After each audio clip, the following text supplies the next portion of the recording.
राधे राधे आप सभी को। आज मैं आप लोगों को इस वीडियो में class 11 English core model question paper 2025 का बताने वाला हूँ। ये क्वेश्चन जो है यानी ये जो पेपर है वो फाइनल एग्जाम के लिए इम्पोर्टेंट पेपर है। आपके एग्जाम में 40 क्वेश्चन आएंगे 40 नंबर के लिए। तो चलिए मैं आप लोगों को क्वेश्चन जो है वो बताने वाला हूँ। जितना हो सकता है उतना आसान भाषा में कंप्लीट सॉल्यूशंस मैं बताने वाला हूँ। तो यहाँ पर आप देखेंगे कि यहाँ पर जो है जैसे कि यहाँ पर आपको दिख रहा होगा क्वेश्चंस क्या है कि सोलर एनर्जी का wind hydroelectric geothermal and biomass are example of, यानी 4 ऑप्शन दिया है और यहाँ पर क्वेश्चन है और आपसे कह रहा कि भाई ये जो यहाँ पर दिया है सोलर हो गया, विंड हो गया, हाइड्रो इलेक्ट्रिक हो गया, जियोथर्मल हो गया, बायोमास हो गया, इन चारों में से किसका उदाहरण है। अब कैसे आंसर पता चलेगा, तो आप यहाँ पर पैसेज दिया गया है, आप पैसेज को रीड करेंगे और आंसर जो है आपको पता चल जाएगा। जैसा कि आप यहाँ पर देख सकते हैं क्या लिखा हुआ है कि यहाँ पर देखिए solar, wind, hydroelectric, geothermal, biomass are example of किसका, तो रिन्यूएबल एनर्जी। यानी अब ऑप्शन में इसको सर्च करेंगे, अगर ये दिया होगा तो राइट आंसर ये वाला हो जाएगा। तो क्या यहाँ पर है, तो ऑप्शन नंबर फर्स्ट ही देखिए दिया गया है। नेक्स्ट क्वेश्चन है कि what takes millions of years to form and are finite, यानी इसमें से इन 4 ऑप्शन में ऐसा कौन सी चीज है वो सालों लाखों साल जो है समय ले लेता है उसका निर्माण करने में। तो यहाँ पर अब हम मिलाते हैं, यहाँ पे देख लीजिए कह रहा कि fossil fuels which take millions of year to form and are finite, यानी आंसर क्या हो जाएगा, फॉसिल फ्यूल्स। तो यहाँ पर हम ऑप्शन खोजेंगे क्या है, हाँ तो ऑप्शन नंबर सेकेंड आप देख सकते हैं ये राइट आंसर हो जाएगा। नंबर थर्ड की बात करते हैं, कहा जा रहा कि which of the following is harmful air pollutant, यानी नुकसानदायक जो है वो पोल्यूटेंट कौन सा है। तो चलिए अब हम ऑप्शन जो है 4 दिया गया है आप खोजते हैं। यहाँ पर अगर हम बात करें क्या है तो हार्मफुल, तो यहाँ पर देखिए harmful air pollutant like sulphur dioxide and nitrogen oxide, क्या ऑप्शन में है, तो आप ऑप्शन खोजे तो देखिए क्या दिया गया है, सल्फर डाइऑक्साइड, यानी 4 वाला डी वाला जो है राइट आंसर हो जाएगा। नेक्स्ट है कि what is the one of the greatest advantage of renewable energy sources, यानी ग्रेटेस्ट यानी सबसे बड़ा लाभदायक जो है रिन्यूएबल एनर्जी का क्या है। तो आप यहाँ पर देख सकते हैं कि रिन्यूएबल एनर्जी का देखिए main advantage of renewable energy is that it is environment friendly, यानी वातावरण के लिए ये फ्रेंडली है, दोस्ताना है। तो आप क्या ऑप्शन में दिया है, तो हाँ आप देख सकते हैं कि ऑप्शन नंबर सी जो है राइट हो जाएगा। नेक्स्ट है कि which of the following mean the same as generate from the passage, यानी पैसेज से जनरेट का मतलब क्या होगा, तो राइट आंसर प्रोड्यूस हो जाएगा। ध्यान सुनेगा ऑप्शन नंबर बी जो है प्रोड्यूस जो है वो सही होगा। अब अगर हम बात करें नंबर 6 से, तो ये आपका यहाँ पर ग्रामर पोर्शन के जो है क्वेश्चन आ जाते हैं। नंबर 6 जो है पहले आप इसको राइटिंग सेक्शन से कह सकते हैं। क्वेश्चन ये है कि abbreviations are freely used in, यानी एब्रीविएशन जिसको हम शॉर्ट फॉर्म कहते हैं। ध्यान सुनेंगे एब्रीविएशन यानी शॉर्ट फॉर्म, जैसे कि अगर मान के चलिए इंफॉर्मेशन जिसको हम इन्फो कहते हैं। तो अब यहाँ पे कहा जा रहा कि जो एब्रीविएशन है इन 4 ऑप्शन में किसमें पूरे स्वतंत्र तरीके से आजादी से प्रयोग की जाती है, तो नोट मेकिंग क्या हो जाएगा, नोट मेकिंग। अगर हम बात करें नेक्स्ट क्वेश्चन, तो देखिए the summary of a passage contains, यानी पैसेज में जो समरी लिखा जाता है वो इन 4 ऑप्शन में क्या कंटेन करता है, क्या खोजता है, तो मेन आइडिया, यानी मेन आइडिया। नेक्स्ट क्वेश्चन की अगर बात करें तो ध्यान से सुनेंगे, how would you address the recipient of an formal letter, यानी फॉर्मल लेटर में जो रिसिपिएंट होते हैं उसको एड्रेस यानी संबोधन कैसे किया जाता है, तो ये वाला जो है ध्यान सुनेंगे डियर सर और मैडम जो है वो राइट हो जाएगा। अगर हम बात करें नेक्स्ट क्वेश्चन की letter to the editor are written for, यानी एडिटर के पास जो पत्र लिखे जाते हैं वो किनके लिए, तो न्यूज़पेपर के लिए। नेक्स्ट क्वेश्चन ध्यान सुनेंगे, what should not be included in report writing, यानी रिपोर्ट राइटिंग में ध्यान सुनेंगे क्या जो है इंक्लूड यानी शामिल नहीं की जाती है, पर्सनल कमेंट्स, यानी ऑप्शन नंबर ए सही होगा। नेक्स्ट है कि in report writing narration of the event is always done in, यानी रिपोर्ट राइटिंग में जो भी घटना घट चुका है उस घटना को किस फॉर्म में लिखा जाता है, तो इमीडिएट पास्ट फॉर्म में। ध्यान सुनेंगे। नेक्स्ट क्वेश्चन की बात करें कि what should be the first paragraph of an article be all about, यानी जब आप पैराग्राफ लिखते हैं, यानी आर्टिकल में, लेख में, तो लेख का सबसे पहला जो पैराग्राफ होता है वो किस चीज के बारे में होता है, तो brief introduction of the topic, यानी जो भी टॉपिक है उस टॉपिक के बारे में थोड़े से आपको उस टॉपिक का परिचय जो है वो देना होगा, यानी ऑप्शन नंबर ए हो जाएगा।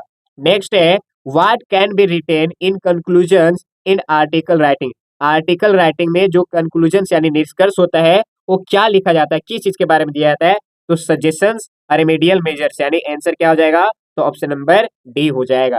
नेक्स्ट क्वेश्चन ग्रामर से है, यहाँ पर ध्यान से सुनेंगे। यहाँ पर देखिए दिया हुआ है 4 ऑप्शन और इसको सही करना है कि भाई इसमें से कौन सा होगा। तो यहाँ पर देखिए मैं बता दे रहा हूँ कि सबसे पहले सब्जेक्ट खोजेंगे, इसमें सब्जेक्ट क्या है, तो श्रीलंका। ध्यान सुनेंगे, श्रीलंका को नंबर फर्स्ट बनाएंगे। भाई अब क्या चाहिए, हेल्पिंग वर्ब, मेन वर्ब चाहिए, तो इज कहाँ पर है खोज लीजिए, तो ये हेल्पिंग वर्ब हो गया। उसके बाद एन जो है वो लगा लीजिए, हो गया। आइलैंड जो है उसको नंबर 4 कर दीजिए। नंबर 5 जो है इन जो है 5 को कर लीजिए। ध्यान सुनेंगे। द यहाँ पे देख लीजिए 6 इसको कर लीजिए और 7 को इंडियन ओशन कर ले, यानी राइट आंसर क्या हो जाएगा, तो Sri Lanka is an island in the Indian ocean, यानी श्रीलंका एक टापू है भारतीय महासागर का, यानी बी वाला जो है सही हो जाएगा। नेक्स्ट सेम ऐसा ही है, आपको खोजना है। तो इसमें अगर नंबर फर्स्ट ऑप्शन की बात मतलब ध्यान सुनेंगे, नंबर फर्स्ट में अगर सब्जेक्ट की बात करें तो शेक्सपियर आपका सब्जेक्ट फर्स्ट हो जाएगा, इसके साथ हेल्पिंग वर्ब आ जाएगा सेकेंड, उसके बाद आप द को कर लीजिए थर्ड, उसके बाद नंबर 4 को ग्रेटेस्ट कर लीजिए, 5 को ड्रामेस्टिक कर लीजिए, इन को 6 कर लीजिए और द वर्ल्ड को 7 कर लीजिए, यानी नंबर फर्स्ट वाला जो है वो सही हो जाएगा कि Shakespeare is the greatest drumstick in the world, यानी ये हो जाएगा ऑप्शन नंबर ए जो है राइट हो जाएगा।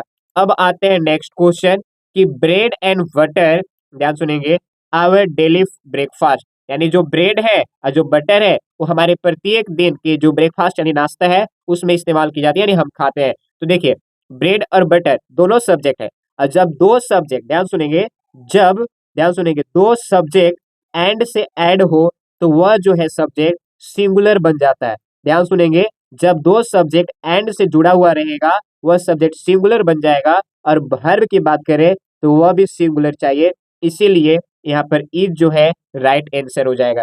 बात करें नेक्स्ट है आई फेल, यानी मैं गिरा, वेन यानी जब, I filling the blanks the road, यानी I fell when I was crossing the road, यानी जब मैं सड़क क्रॉस कर रहा था, पार कर रहा था, तब मैं गिरा, यानी यहाँ पर वाज हो जाएगा। यानी आपको समझना क्या है कि भाई अगर वर्ब का सेकेंड फॉर्म दिया हो और वेन दिया हो और अगर आपको फिलअप करना हो तो वाज जो है मतलब वाज जो हेल्पिंग वर्ब जो है वो लगेंगे। नेक्स्ट है कि you fill the blanks leave now if you wish, यानी तुम जब चाहो, तुम्हारी मर्जी, तुम जा सकते हो। तो यहाँ पर देखिए विश, यहाँ पे विश से पता चल गया कि मे का प्रयोग किया जाएगा मॉडल्स में। ध्यान सुनिएगा, प्रेयर की बात करें, ध्यान सुनेंगे, प्रेयर की बात करें, स्ट्रॉन्ग पॉसिबिलिटी की बात करें, ये सब जो है, या विश हो गया या फिर डिजायर हो गया, ये सब जो है मे का प्रयोग की जाती है। नेक्स्ट है कि filling the blanks you swim, यानी क्या तुम तैर सकते हो, यानी ए आंसर जो है कैन जो है वो हो जाएगा, क्या हो जाएगा, कैन हो जाएगा। नेक्स्ट जो है वो आपके पोएम से दिए गए हैं।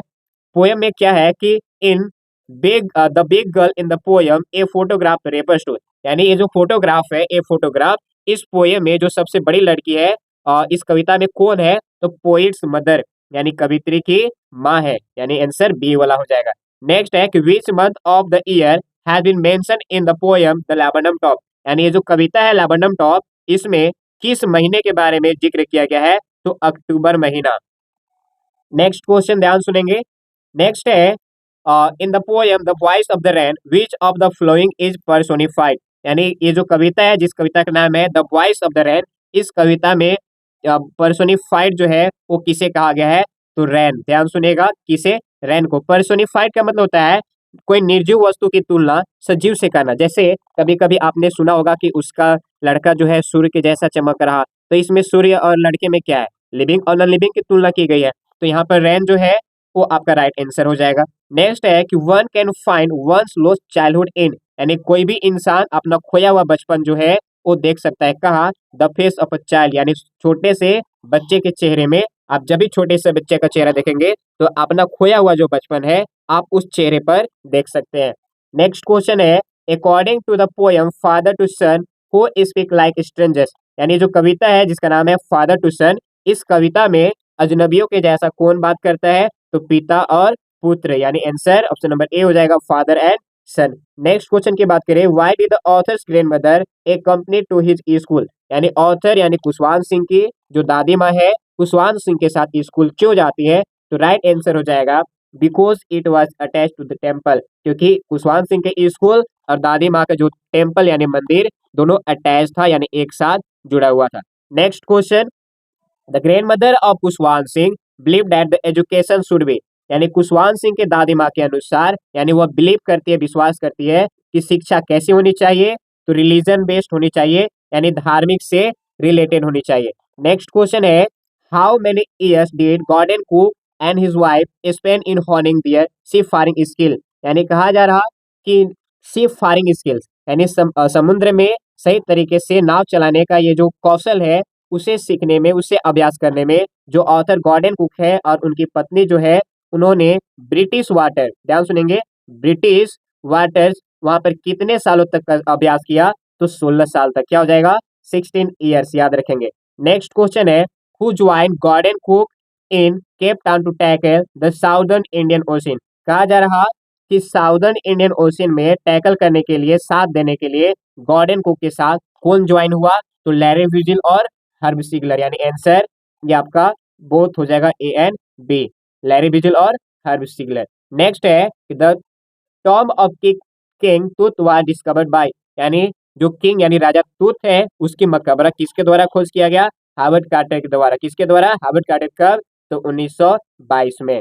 नेक्स्ट क्वेश्चन है, ध्यान सुनेंगे, the place where Egyptian kings were buried is known as, यानी आपसे कहा जा रहा कि वह जगह जहां पर इजिप्ट के राजा या फिर उनसे राजघराने के जो लोग हैं मर जाते हैं तो उनके बॉडी को जहां पर दफनाया जाता है, गाड़ा जाता है, उस जगह को क्या कहा जाता है, तो वैली ऑफ किंग्स कहा जाता है, क्या, वैली ऑफ किंग्स कहा जाता है। नेक्स्ट क्वेश्चन है, ध्यान सुनेंगे, Gangadhar Pant Gaitonde was a professor of, यानी जो गंगाधर पंत गैंटोंडे है वह एक प्रोफेसर है कौन से सब्जेक्ट का, तो हिस्ट्री सब्जेक्ट का। नेक्स्ट क्वेश्चन ध्यान सुनेंगे, where did the author go to complete the kora, यानी जो ऑथर है वो निक मिडिल्टन जिनका नाम है ऑथर का, ध्यान सुनेंगे, वह अपना कोरा यानी परिक्रमा जो है वो पूरा करने के लिए कहाँ जाते हैं, माउंट कैलाश जाते हैं, कहाँ पर, माउंट कैलाश। नेक्स्ट है what did Lhamo give the author as farewell present, यानी जब ऑथर लम्हो, ध्यान सुनेंगे, जब ऑथर वहां से अपना यात्रा को शुरू करते हैं तो ऑथर को उपहार में एक महिला जिनका नाम लम्हो है वो उपहार में ऑथर को क्या देती है, तो सिप स्किन कोट देती है, सिप स्किन कोट। चलिए नेक्स्ट क्वेश्चन की बात करें। नेक्स्ट क्वेश्चन है कि how many time did the author visit Mrs Dorling's house, यानी जो ऑथर है लेखिका, ध्यान सुनेंगे, मार्गारेट को, वो मिसेस डॉर्लिंग के घर कितने बार जाती हैं, 2 बार जाती है। फर्स्ट टाइम जाती है तो मिसेस डॉर्लिंग दरवाजा ओपन करती है, सेकेंड टाइम जाती है तो उनके डॉटर जो है यानी उनकी जो बेटी है वो दरवाजा ओपन करती है, लेकिन जाती कितनी बार है, तो 2 बार जाती है। नेक्स्ट क्वेश्चन है कि the summer of the beautiful white horse is a short story of 2 boys, यानी ये जो कहानी है the summer of the beautiful white horse, इसमें जो कहानी है वो 2 लड़के के बारे में, वो लड़के जो है कहाँ के रहने वाले हैं, अर्मेनियन, ध्यान सुनिए क्या हो जाएगा, अर्मेनियन हो जाएगा।